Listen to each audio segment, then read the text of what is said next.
Hello everyone. आज हमारी English daily vocab की क्लास नंबर 10th है। और जैसे कि मैंने कहा था कि आपको जितने भी वर्ड्स बताए हैं उनका रिवीजन मैं बहुत जल्दी करा दूंगी। ठीक है, तो आज का लेक्चर स्टार्ट करते हैं। तो आज का हमारा पहला वर्ड है रेडोलेंट। इसका मतलब होता है जिसकी स्मेल बहुत ज़्यादा स्ट्रॉन्ग हो। जैसे आप डिओड्रेंट यूज़ करते हैं, किसी किसी की स्मेल क्या होती है, बहुत ज़्यादा माइल्ड होती है, और किसी की स्मेल बहुत ज़्यादा स्ट्रॉन्ग होती है। तो यहाँ पे स्ट्रॉन्ग प्लीजेंट मतलब बहुत इसको इसकी स्मेल से मतलब मन भी खुश हो जाता है। तो ये वो वाली स्मेल की बात कर रहा है। ठीक है, उसका मतलब होता है आपका रेडोलेंट, यानी कि जो आप अगरबत्ती चलाते हो, धूप अगरबत्ती की स्मेल भी बहुत अच्छी सी होती है। ठीक है, इसका एग्जाम्पल देखते हैं। अ रिच इंकी रेडोलेंट वाइन, यानी कि इंकी से मतलब ये है कि बहुत ज़्यादा डार्क। ठीक, तो उसमें क्या है, इसकी जो स्मेल है वो कैसी है, बहुत ज़्यादा प्लीजेंट है, बहुत ज़्यादा अच्छी है उसकी स्मेल। ठीक, तो अब इसके सिनोनिम्स देखते हैं। Aromatic, sweet, odorous, spicy, suggestive. Spicy का मतलब यहाँ पे है कि जैसे आप कभी कुछ खाना वगैरह बनाते हो, तो कहीं किसी के घर में खाना बन रहा होता है, तो उसकी स्मेल अगर आपके घर तक आ जाती है ना, तो एक अच्छी सी जो स्मेल आती है, तो वो ही बोला गया क्या उसको, रेडोलेंट। ठीक, अब इसकी जो एंटोनियम्स है वो है odourless, foul, insipid, beat, bland. हमारा नेक्स्ट वर्ड है डिमेस्न। इसका मतलब होता है an area of land owned and control by someone, यानी कि ज़मीन का टुकड़ा। या तो उन्होंने मतलब खुद का ही ज़मीन है, या वो कोई दूसरे की ज़मीन की देखभाल ही करते हैं। ठीक है, तो एकदम से डिमेस्न का मतलब होता है ज़मीन का टुकड़ा। ठीक है, यानी कि भू संपत्ति या कार्य क्षेत्र जहाँ पे हम कार्य कर रहे हैं अपना, ये जहाँ पे जिस ज़मीन पे हम अपना अधिकार जमा रहे हैं। ठीक, अब इसका एग्जाम्पल देखते हैं। The tenants of the demesne enjoy certain privileges, यानी कि देखो कि टीनेट्स का मतलब होता है किराएदार जो होते हैं जो ज़मीन को किराए पे ले लेते हैं। ठीक है, तो जो ज़मीन को किराए पे लेते हैं ना, वो क्या करते हैं, उनको कुछ ना कुछ, अगर ज़मीन को किराए लेंगे तो उन्हें कुछ ना कुछ मुनाफा, प्रिविलेजेस का मतलब होता है यहाँ पे मतलब कुछ सुविधा होती है या विशेष अधिकार उनको मिलते हैं। ठीक, तो कहने का मतलब ये हुआ, जो भी जो ज़मीन को किराए में ले लेते हैं उनसे कुछ ना कुछ क्या होता है, कुछ ना कुछ सुविधा मिलती है। जैसे कि क्या कहते हैं, जैसे हम बटाई पे दे देते हैं खेतों को, मतलब हमने अपनी ज़मीन खरीदी और क्या किया, उसको 6 महीने के लिए, 1 साल के लिए किसी को दे देते हैं। तो उसमें क्या करता है, जिसको हम किराए पे देते हैं ज़मीन, वो क्या करता है, आधी मतलब जो फसल उगती है, आधी फसल वो लगता है, आधी फसल वो हमको दे देता है। ठीक, अब इसके जो सिनोनियम्स है वो है लैंड यानी कि ज़मीन, डोमेन जिसकी ज़मीन होगी, फील्ड, रीजन या प्रॉपर्टी। अब इसके एंटोनियम्स है junta, wasteland, evocation, discarding, aquatic. हमारा नेक्स्ट वर्ड है म्यूटिनस। इसका मतलब होता है कि refusing to obey the orders of a person in authority, यानी कि जो भी अथॉरिटी है हमारे, जैसे कि सब गवर्नमेंट है, अगर उसने क्या किया, हमें कुछ मतलब लोगों को, मतलब अगर आपके कॉमन पीपल है उनसे कुछ कहा कि आदेश दिया, और हमने उस आदेश को अगर माना नहीं, यानी कि हमने जो भी आदेश दिया उसको रिफ्यूज़ कर रहे हैं मानने से, तो उसका मतलब होता है आपका म्यूटिनस। ठीक है, यानी कि हमने उनके आदेश को मानने से इनकार कर दिया। अब इसका एग्जाम्पल देखते हैं यानी इसको क्या हिंदी में कह सकता है आपका विद्रोही या विद्रोही बोल दो। ठीक, अब इसका जो एग्जाम्पल है वो देखते हैं। Mutinous soldiers occupied a radio station, यानी कि मतलब वो सोल्जर जो जिसने सरकार का आदेश या हायर अथॉरिटी का ऑर्डर को नहीं माना, उन्होंने क्या कर दिया, रेडियो स्टेशन को पे कब्जा कर दिया, उन्होंने ऑक्यूपाई कर दिया, उसको कब्जा कर दिया वहाँ पे।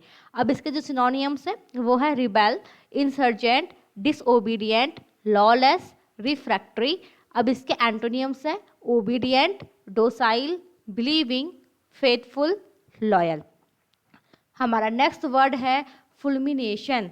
फुलमिनेशन का मतलब होता है यानी कि an expression of vehement protest. Vehement का मतलब होता है यहाँ पे जोशीला प्रोटेस्ट, यानी कि जो हम आंदोलन करते हैं बहुत ज़्यादा, मतलब ये वो एक्सप्रेशन है, यानी कि ठीक है, ये वो एक्सप्रेशन है जहाँ पे हम क्या कहते हैं, एक जोशीला आंदोलन दिखता है। ठीक, अब इसका हिंदी में मतलब हुआ आपत्ति। ठीक, अब इसका एग्जाम्पल देखते हैं। द फुलमिनेशंस ऑफ मीडिया मोरालिस्ट, यानी कि जो आपत्ति है किसकी, मीडिया की मीडिया की नैतिक शिक्षक जो भी होंगी या नैतिज्ञ की ये क्या प्रोटेस्ट है उनका। अब इसका सिनोनिम्स देखते हैं। टायरेट, इन्वेक्टिव, एनाथेमा, कर्स, थंडरबोल्ट। इसके एंटोनिम्स हैं blessings, praise, acceptance, accord, answer. हमारा नेक्स्ट वर्ड है एफिसेसियस। इसका मतलब होता है कि successful in producing a desired या इंटेंटेड रिजल्ट, यानी कि कोई भी इंसान अपने लक्ष्य को पाने में क्या हो गया है, सफल हो गया है। ठीक है, जो भी उसका गोल है उसने उसको क्या कर लिया, अचीव कर लिया है। ठीक है, जैसे कि अब देखते हैं कि इसका एग्जांपल देखो कि द ट्रीटमेंट वॉज एफिसेसियस। जैसे कि इसका जो ट्रीटमेंट है, कोई भी हमको बीमारी लगी है, उसका जो ट्रीटमेंट है वो कैसा हो गया, अब वो सक्सेसफुल है। कभी हम कोई ऑपरेशन करते हैं, कोई डॉक्टर ऑपरेशन वगैरह करते हैं, तो ऑपरेशन करते हैं तो लास्ट में कहते हैं ना द ऑपरेशन वॉज सक्सेसफुल। तो हम ये भी कह सकते हैं द ट्रीटमेंट वॉज एफिसेसियस, या कह सकते हैं द ऑपरेशन वॉज एफिसेसियस, यानी कि जो हमारा ऑपरेशन था वो क्या है, सक्सेसफुल हो गया है। अब इसके सिनोनिम्स हैं effective, useful, powerful, productive, strong. इसके एंटोनिम्स हैं इनएफेक्टिव, इनकैपेबल, फीबल, अनप्रोडक्टिव, फ्रूटलेस। हमारा नेक्स्ट वर्ड है ट्रिमुलियस। इसका मतलब होता है शेकिंग और क्वीवरिंग स्लाइटली, यानी कि जो मतलब क्या हो रहा है, जो बहुत शेकिंग का मतलब क्या होता है, थोड़ा सा क्या हो रहा है उसमें, कांपता हुआ। ठीक है, यानी कि कांपना, यानी कि शिविर कर रहा है, थोड़ा क्या हो रहा है, कांप जा रहा है। जैसे इसका एग्जांपल देखते हैं, बाबर्स वॉइस वॉज ट्रेमुलियस, यानी कि जो बाबर है उसकी वॉइस कैसी है, बहुत ज़्यादा कांपती हुई आवाज़ है। ठीक है, कांपती आवाज़ मतलब कोई जैसे कि मतलब बहुत ज़्यादा डरावनी आवाज़ है। ठीक है, और जिसको थोड़ा सा जैसे अगर हम कुछ इसकी आवाज़ ज़्यादा हो, मतलब तेज होगी, उससे क्या होगा, डर भी लगेगा हमको।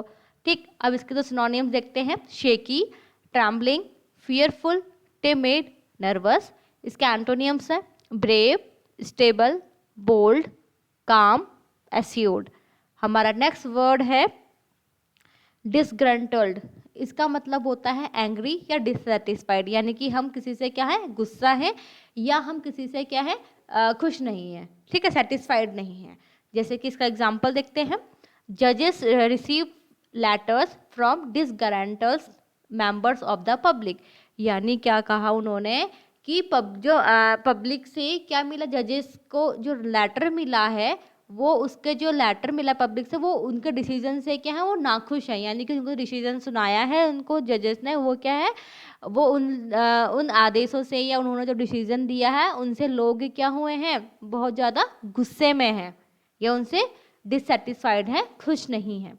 इसके सिनोनिम्स देखते हैं, annoyed, unhappy, angry, irritated, vexed. इसके एंटोनिम्स हैं happy, pleased, glad, gleeful, blissful. हमारा नेक्स्ट वर्ड है इंसिसेंट। इसका मतलब होता है कंटिन्यूइंग और फॉलोइंग विदाउट इंटरप्शन, यानी किसी कार्य को हम लगातार कर रहे हैं, यानी कि किसी कोई भी कार्य को हम लगातार कर रहे हैं, और अगर लगातार करेंगे तो मतलब क्या होगा, उसमें क्या किसी भी तरीके की क्या हो, इंटरप्शन, बाधा नहीं आनी चाहिए। ठीक है, तो इसके एग्जाम्पल देखते हैं कि इसका एग्जाम्पल है the incessant rain has meant that many matches had to be cancelled, यानी कि लगातार अगर बारिश हुई तो क्या होता है, उससे हमारे जो आपने देखा होगा कि बहुत बार बारिश हो जाती है, तो जिससे क्या होता है, मैचेज जो क्रिकेट मैच जो होते हैं वो कैंसिल हो जाते हैं। ठीक है, तो इसमें यही बोल रहा है कि अगर लगातार बारिश हुई तो उससे क्या हो गया कि जो बहुत ढेर सारे मैचेस हुए थे वो क्या हो गए, कैंसिल कर दिए गए। अब इसके सिनोनिम्स हैं constant, perpetual, continual, unceasing, non stop. इसके एंटोनिम्स हैं discontinuous, occasional, changing, evolving, developing. हमारा नेक्स्ट वर्ड है बिलो। बिलो का मतलब होता है टू स्वेल और इंक्रीज रैपिडली इन साइज, यानी कि कुछ चीज़ फूल जाना। ठीक है, या तो उस चीज़ में सूजन आती है, कभी हमें चोट लगती है तो हमारे जिस पर्टिकुलर जगह पर चोट लगेगी तो वहाँ पे वो जगह क्या होती है, थोड़ी सूज जाती है, मोटी जाती है, यानी कि फूल जाती है। ठीक है, यानी कि अपने साइज से ज़्यादा इंक्रीज हो जाती है। ठीक, अब इसका एग्जाम्पल देखते हैं, the budget defect has billow to 25 million, यानी कि जो बजट है उसमें क्या हो गया, इंक्रीमेंट हो गया, कितना, 25 मिलियन का। अभी सपोज करो कि 10 मिलियन का बजट अभी था, लेकिन क्या हुआ उसमें कुछ चीज़ की खराबी हुई है, कुछ इंक्रीमेंट, कुछ अंदर की इंटरनल प्रोसेस हुई होगी, तो उससे क्या हुआ कि जो बजट अब 10 मिलियन से चेंज होके कितना पहुंच गया 25 मिलियन। यानी कि क्या हुआ 10 से 25 में क्या हुआ इंक्रीमेंट हो रहा है, तो क्या हो रहा है यहाँ पे इंक्रीज होना, यानी कि क्या हो गया बढ़ गया है। ठीक है, अब इसका सिनोनिम्स देखते हैं। Surge, wave, balloon, heave, swell. इसके एंटोनियम्स है deflate, erupt, flatten, collapse, check.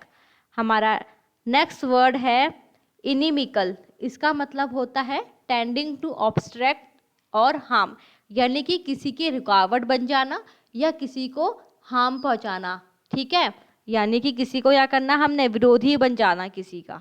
ठीक, अब इसका एग्जांपल देखते हैं। The policy was inimical to Britain's real interest, यानी कि जो पॉलिसी बनाई थी, ठीक है, जो पॉलिसी थी वो क्या थी, वो एक हार्म मतलब एक सही पॉलिसी नहीं थी। ब्रिटेन के रियल इंटरेस्ट के हिसाब से जो पॉलिसी बनाई वो बहुत सही नहीं मानी गई। ठीक, अब इसके एग्जांपल देखिए। Unfriendly, harmful, hostile, adverse, injurious. यानी कि देखो अगर अनफ्रेंडली होगा, चीज़ अगर अनफ्रेंडली होगी यानी कि हमारा फ्रेंडली नेचर की नहीं होगी, तो क्या होगा वो हमारे लिए क्या होंगी, बहुत ज़्यादा हार्मफुल होंगी।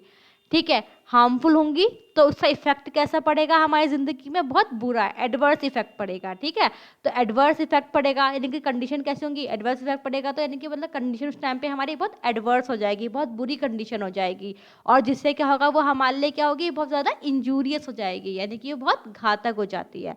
ठीक, अब इसके एंटोनियम्स है। एंटोनियम्स देखते हैं कि फ्रेंडली, डिजायरस, काइंडली, फेवरेबल और ब्यूटीफुल। यानी कि अगर क्या होगा, चीज़ें अगर फ्रेंडली होगी तो हमें क्या और अच्छे अच्छे डिज़ायर्स होंगी, हमारा नेचर बहुत ज़्यादा काइंडली, हम बहुत काइंड होंगे। ठीक है, लोगों के प्रति। और क्या होगा, अगर बहुत ज़्यादा काइंड होंगे तो हमारे आगे आसपास का सराउंडिंग्स कैसी होंगी, बहुत फेवरेबल होंगी। ठीक है, यानी कि बहुत ज़्यादा अच्छी पॉजिटिविटी आएंगी, फेवरेबल कंडीशंस हो जाएंगी। अगर हर चीज़ अच्छी होंगी तो हमें पूरी हमारी सराउंडिंग कैसे दिखेगी, ब्यूटीफुल दिखेगी। ठीक है, तो इस तरीके से आपको मैंने ये चीज़ें बता दी हैं। अब थैंक यू, और जो भी कुछ क्वेरीज होंगी तो प्लीज़ कमेंट ज़रूर करिएगा। Thank you.